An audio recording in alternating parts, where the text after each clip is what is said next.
Shalom, shalom, bien-aimés dans le Seigneur. Nous sommes dans la joie de nous retrouver ce vendredi soir. Nous sommes le vendredi 9 mai 2025. Jésus-Christ est bon, il est tellement merveilleux. Il permet que nous puissions nous revoir dans le cadre de la clé de la maison de David pour notre prière, pour notre intervention, notre live de tous les vendredis soirs. Dieu nous a gardés durant toute la semaine et nous sommes arrivés à la fin de la semaine. Nous voulons lui rendre grâce dans la prière et puis dans l'enseignement. Prions. Tendre Père, nous bénissons ton nom parce que tu es le Dieu Tout-Puissant. Merci de nous avoir gardés, de nous avoir protégés, de protéger mon frère et ma soeur. Merci pour ta main puissante qui n'a jamais cessé de nous garder. Merci Seigneur pour toutes les bénédictions qui ont été notre partage pendant cette semaine, Seigneur. Nous te recommandons notre vie, Seigneur. Que ton sang précieux nous lave et que ton esprit soit à l'œuvre en toutes choses, Père. Du début jusqu'à la fin, Seigneur, nous voulons que tu viennes régner en puissance, Maître, en ce lieu. Dans le nom de Jésus, nous t'avons ainsi prié. Amen. Amen, amen, amen, bien-aimés dans le Seigneur. Nous sommes dans la joie de passer ce moment ensemble avec vous. De ceux qui vont se connecter puissent encore déjà commencer à partager.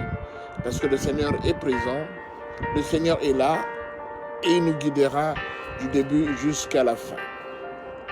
Le Saint-Esprit nous a mis à cœur ce soir, de partager le verset biblique qui se trouve dans le livre des Psaumes, au chapitre 37, le verset 25. Psaume 37, verset 25. La Bible nous dit ceci.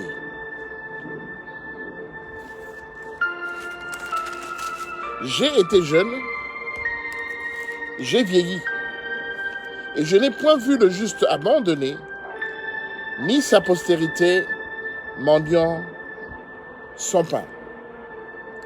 Psaume 37, 25.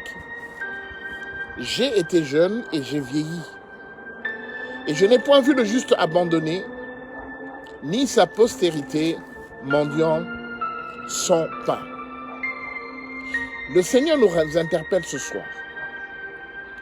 Il nous dit, quelles que soient les conditions, les difficultés que nous pouvons partager, que nous sommes en train de partager dans notre vie, aussi longtemps qu'on va demeurer juste sur ce monde où il nous a donné le plein pouvoir de marcher sur les scorpions, sur les serpents, ainsi que sur toute la puissance de l'ennemi, et il nous a rassuré que rien ne pourra nous nuire, aussi longtemps que nous serons justes,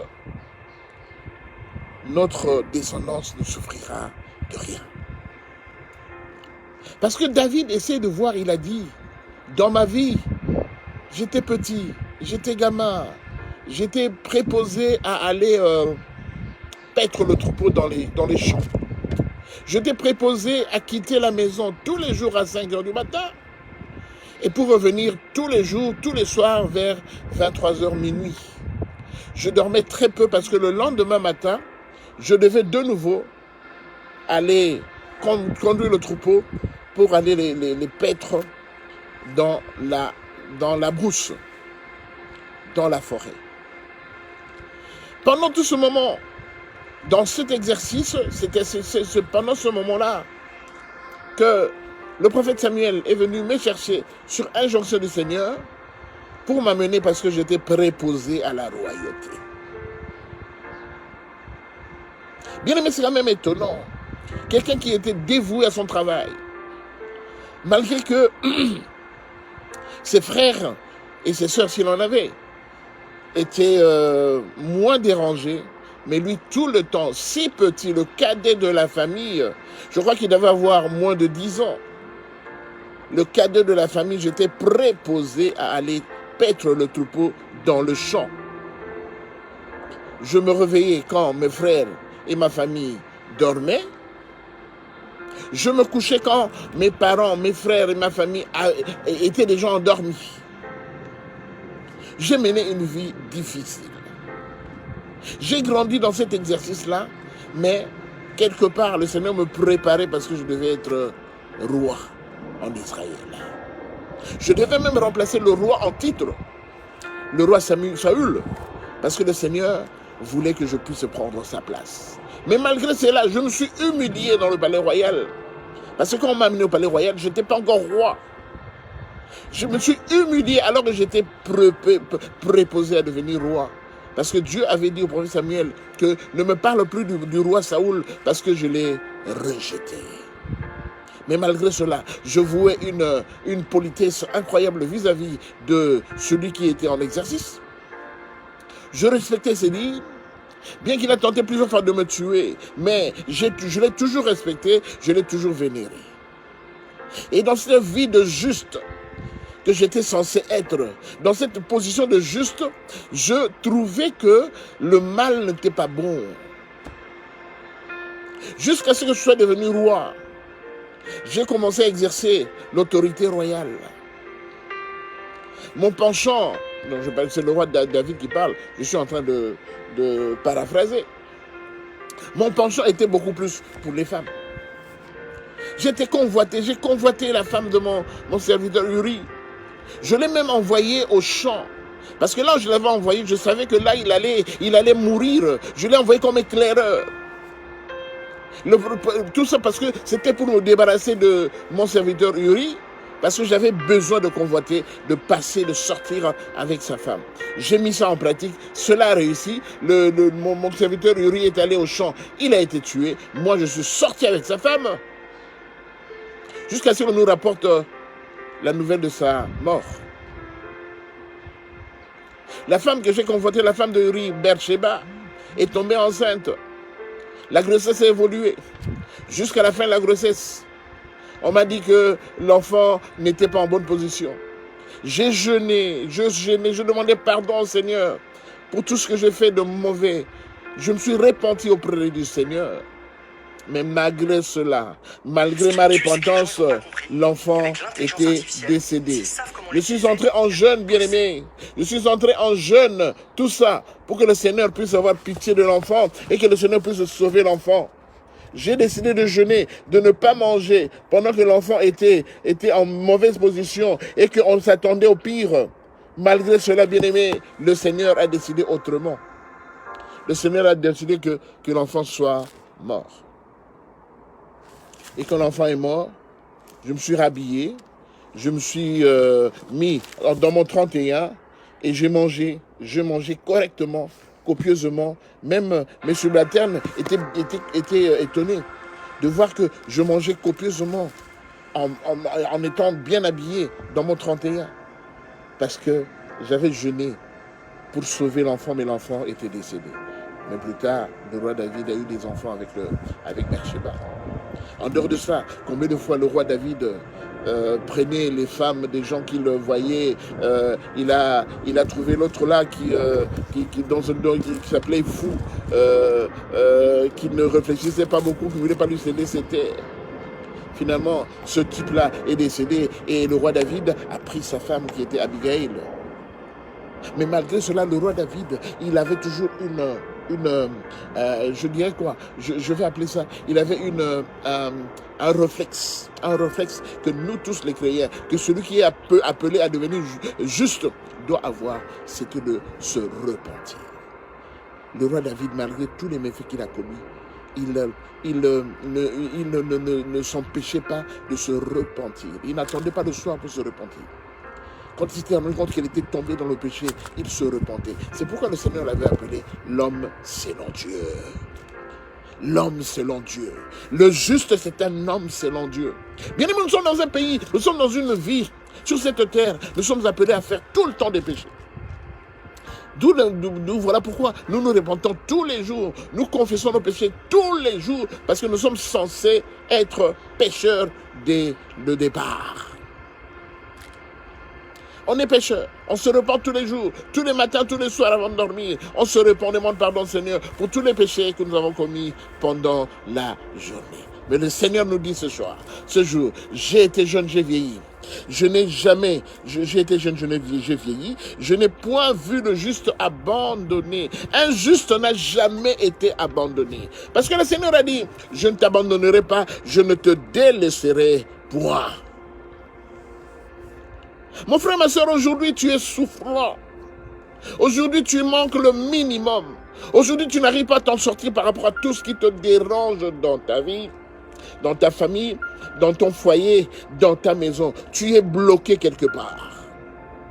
Mais aussi longtemps que tu seras juste, Aussi longtemps que tu seras considéré comme juste auprès du Seigneur, tu ne seras jamais abandonné. Mets-le en tête. Bien-aimé, moi j'ai connu des difficultés, d'anges graves dans mon parcours dans le Seigneur. J'ai connu de grandes difficultés dans les assemblées, dans l'assemblée qui se disait assemblée des saints, assemblée des enfants de Dieu. Bien-aimé, dans cette assemblée où on venait pour implorer la grâce du Seigneur, prier pour des gens, demander pardon au Seigneur pour tous les méfaits qu'on a commis, prier pour des gens qui avaient des difficultés.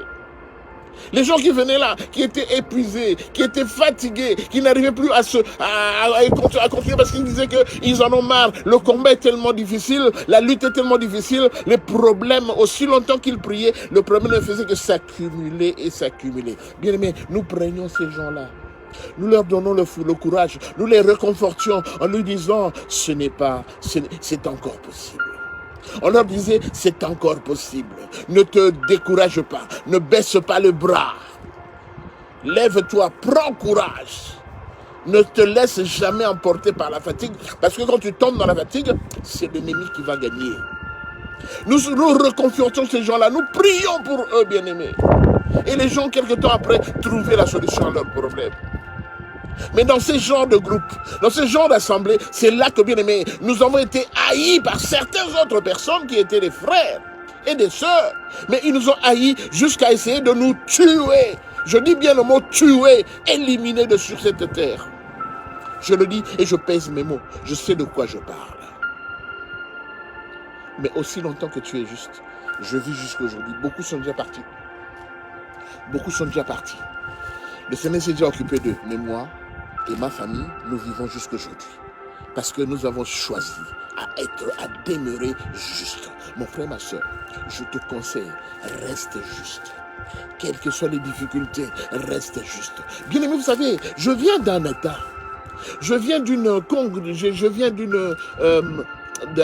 d'un pays, ou bien d'un continent, où les enfants que moi je mets au monde, écoutez bien, les enfants que moi je mets au monde, ces enfants ne m'appartiennent pas au niveau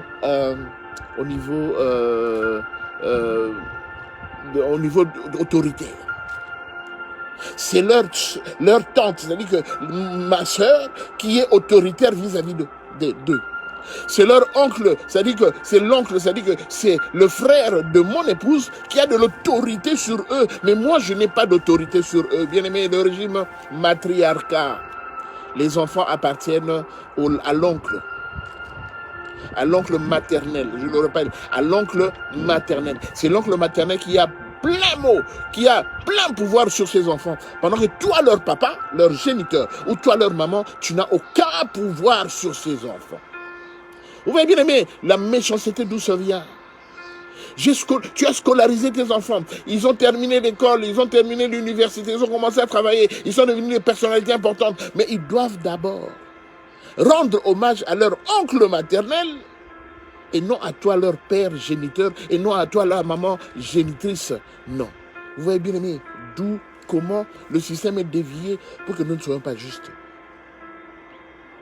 Comment veux-tu que, bien aimé, l'enfant, tu t'es occupé de cet enfant qui a grandi, qui est devenu une personnalité dans la ville, tu t'es occupé de lui, de sa croissance, de ses études, et que maintenant que l'enfant commence à vivre, à travailler l'argent, que tu n'aies aucun pouvoir sur lui. Parce qu'en fait, on a fait en sorte que tu ne sois pas, que tu sois écarté de jeter un œil sur eux. Alors que on fait tout pour que tu ne sois pas juste. Vous savez, en Israël, pendant l'Holocauste, un peu partout dans le monde, en France, en Hollande, en Afrique, en Égypte, en Algérie, en Pologne, partout où les Juifs ont fui, parce qu'on les traquait dans le monde entier, partout ils ont fui. Et tous ceux-là qui les ont recueillis dans leur maison, quand tu vas en Israël aujourd'hui, on les appelle des justes. On les appelle des justes parce qu'ils ont protégé la plupart des Juifs qui fuyaient l'Holocauste. La plupart des Juifs qui étaient à la recherche, qui étaient recherchés parce qu'on avait voué, on avait déclaré de finir avec tous les justes. Mais les quelques autochtones qui les ont gardés dans leur maison, qui les ont protégés, qui les ont gardés, qui les ont enfermés pour qu'on ne puisse pas les avoir. Ces gens-là, on les a appelés et continue à les appeler aujourd'hui des justes.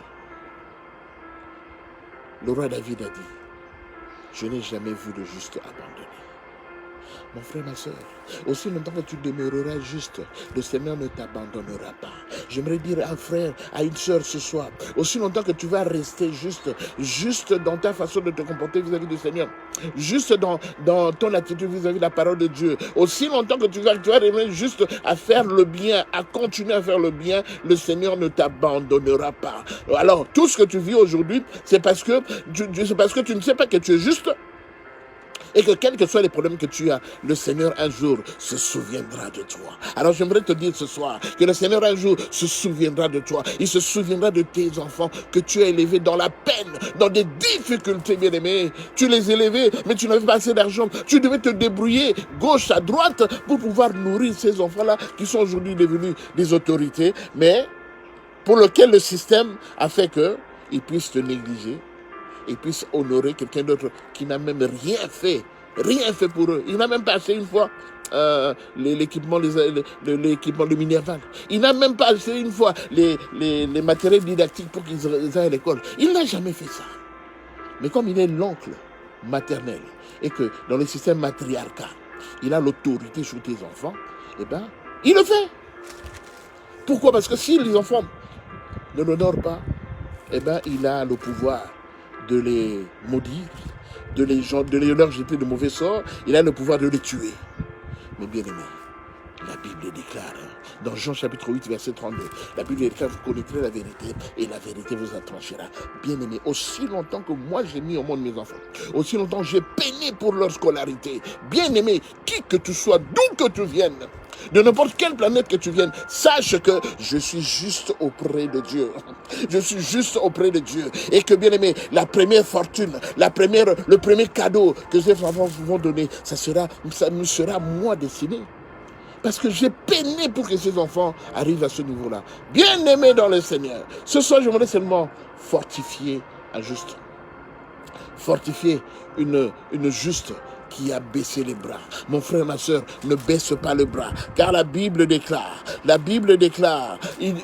aussi longtemps que tu es juste, tu ne verras jamais ta descendance, donc ta postérité souffrir. Ta postérité ne souffrira jamais, ta postérité ne mendiera jamais. Bien-aimé dans le Seigneur, aussi longtemps que tu as été juste, aussi longtemps que tu t'es comporté droit vis-à-vis du Seigneur, tes enfants ne vont pas quémander. Ils ne vont pas quémander parce que tes enfants sont bénis. Aussi longtemps que toi, le papa, tu étais juste, tes enfants seront bénis. Alors ce soir, je parle à un frère, je parle à une soeur. Aussi longtemps que tu continues à être juste, ne t'en fais pas. Ne t'en fais pas. L'avenir pour ta descendance, l'avenir pour ta postérité, elle sera elle sera meilleure, elle sera merveilleuse. Et ces enfants-là, bien-aimés, elle ne mendira pas. Si toi, tu es grandi dans des difficultés, sache que ta postérité, aussi longtemps que tu seras juste, ta postérité ne grandira jamais dans des difficultés. Parce que la main de Dieu sera posée sur eux. La main de Dieu les gardera. La main de Dieu les protégera partout où ils iront. Parce que le Seigneur va dire que le papa, la maman de ses enfants a été juste. Alors aussi longtemps qu'il a été juste vis-à-vis de moi, je ne pourrai jamais faire en sorte que ces enfants soient des mendiants. La Bible nous dit dans le livre de Matthieu, chapitre 6, verset 33. La Bible nous dit, cherchez premièrement le royaume et la justice de Dieu, car le reste vous sera donné par-dessus tout. Mon frère, ma soeur, tout ce que moi je cherche, tout ce que moi je te conseille de faire, recherche seulement le royaume de Dieu et la justice de Dieu. Bien aimé, la justice de Dieu, elle est différente de la justice des hommes. Les hommes peuvent décider de te faire passer, de passer devant le tribunal, de passer, bien aimé, ils vont tu vas passer, tu auras des avocats qui vont venir te défendre, de passer au tribunal. Tu seras jugé par rapport à un crime que tu as commis sur cette terre, par rapport à un crime qu'on a dit que c'est toi qui as commis. Tu vas passer en justice, tu seras jugé. Tu seras condamné par la justice de ce monde. Mais j'aimerais te dire que la justice de ce monde, elle est différente de la justice de Dieu. Bien aimé, souvenez-vous seulement l'apôtre Pierre. L'apôtre Pierre, il a été en justice. Il a été condamné avec une escouade de 16 militaires. 4 escouades de 4 militaires par escouade. Ils étaient 16 pour le protéger. Mais l'apôtre Paul, bien qu'il était condamné en prison, mais l'apôtre Paul, l'ange est venu. L'ange l'a enlevé ses liens. L'ange lui a dit de s'habiller. Il s'est habillé. L'ange l'a conduit jusqu'à ce que l'apôtre Paul soit sorti de la prison, alors que les 16 militaires étaient là pour l'empêcher de sortir. Mais l'apôtre Paul a vécu la justice de Dieu. Bien aimé, c'est ce qu'on appelle la justice de Dieu. La justice de Dieu, elle ne faillit pas. La justice de Dieu, elle ne faillit pas. Même si aujourd'hui, tu n'as encore rien vu par rapport à la justice de Dieu, par rapport au problème que tu traverses, sache que la justice de Dieu existe. J'ai été jeune et j'ai vécu. Je n'ai jamais vu le juste abandonné. Mon frère, ma soeur, si tu sais faire le bien, continue à faire le bien. Même si le Seigneur ne te parle pas encore, même le Seigneur n'agit pas encore dans ta vie, continue à faire le bien. Même si on ne te redonne pas le bien, toi continue à faire le bien, parce que la Bible déclare que toi qui es juste, tu ne souffriras pas. Toi qui es juste, tu ne seras jamais abandonné. Et ta postérité, ta descendance ne sera pas mendiante. Au contraire, c'est ta descendance qui fera en sorte que tu vivras bien, tu évolueras bien, tu auras une vieillesse heureuse, où tu resteras à la maison bien-aimé. Bien-aimé, les enfants ont dit, mais papa, ça fait 3 semaines que tu n'as pas bougé, voilà, on t'achète un billet, va à Singapour. Et quand tu arrives là-bas, il y a une voiture qui t'attend à l'aéroport, il t'amène à l'hôtel, et il y a un guide touristique qui te fait visiter Singapour. Pendant 3 jours, pendant 1 semaine. Après, quand tu reviens, on te dit, va te reposer en Afrique. Bien aimé, aussi longtemps que tu seras juste, continue à être juste. Ne laisse pas, ne lâche pas. Même si tu ne vois rien aujourd'hui, sache que demain, ces mêmes enfants, sur qui tu ne comptais même pas, sur qui tu te disais, mais est-ce que ces enfants sauront se souvenir que moi je suis leur père? Ces mêmes enfants-là, ce verset va les toucher. Et ces mêmes enfants ne souffriront pas comme toi tu avais souffert quand tu avais leur âge. Ils ne souffriront pas. Ils vont évoluer. Et ces mêmes enfants, c'est une bénédiction pour toi. Parce que, bien-aimé, tu as élevé ces enfants dans des difficultés, dans des peines, et en s'accrochant à la parole de Dieu, alors que la parole de Dieu ne donnait même pas, bien-aimé, ne t'ouvrait même pas les horizons. Tu ne voyais pas d'issue. Il n'y avait pas d'issue quand tu servais le Seigneur et que tu continuais à élever ces enfants. Mais sache que un jour, ce Dieu-là qui n'est rédévable vis-à-vis de personne, ce Dieu-là qui est toujours juste, il va dire que tu as été juste par rapport à ma parole, et voilà, je te libère l'onction de la justice. Je veux prier pour un frère, je veux prier pour une sœur qui se croit que le Seigneur l'a abandonné. J'aimerais te rassurer que le Seigneur ne t'a jamais abandonné. Parce que la Bible dit que je n'ai jamais vu le juste abandonné. Le Seigneur a dit que je ne t'abandonnerai pas, je ne te délaisserai point. Alors là, mets ta main sur ton cœur, je prie pour toi. Parce que tu es appelé à rester juste. Tendre Père, je bénis ton nom parce que ce soir, tu nous as parlé. Tu veux que nous puissions continuer à demeurer juste dans ta justice. Parce que la Bible déclare que ta justice, elle est différente de la justice des hommes. Voilà pourquoi je veux recommander mon frère et ma soeur, Père de gloire, qui est en train d'exercer la justice, Père, mais qui se décourage. Père, je te le recommande, Père de gloire, qui ne baisse pas le bras, qu'elle ne baisse pas le bras, mais qu'elle voit que c'est toi qui es au bout, Père de gloire, de cette entreprise qu'elle est en train de faire pour toi, Seigneur. C'est toi qui es au-dessus, Seigneur Jésus. Qu'elle continue toujours à vivre dans l'humilité, dans la joie. Même si la tristesse arrive, mais qu'il sache toujours te louer, te glorifier, te magnifier, Seigneur. Parce que toi, tu n'es point redevable vis-à-vis de quelqu'un, Père. Parce que tu ne délaisses jamais tes enfants. Tu ne les abandonneras pas, Seigneur. Ma prière ce soir est que tu étendes ta main puissante, Père, sur mon frère et ma soeur qui est fatigué, qui est découragé, mais que ta main puissante soit sur lui, afin de lui dire, courage. Prends courage, lève-toi. Prends courage, lève-toi, car ta lumière arrive. Seigneur, que la lumière de mon frère et que la lumière de ma soeur, Père de gloire, arrive à bon port, afin que mon frère et ma soeur sachent que tous les efforts qu'il a fournis pour ton œuvre, tous les efforts qu'il a fournis dans ton champ, Père de gloire, n'ont pas été vains, mais qu'au contraire, ça a été récompensé, Père, par ta parole qui dit que j'ai été jeune, j'ai vieilli, je n'ai jamais vu le juste abandonné, ni sa postérité m'en donne pas. Seigneur, je sais que tu es là pour nous donner la paix, pour donner la vie, Seigneur Jésus. Car tu as dit, il envoie sa parole et sa parole les guérit.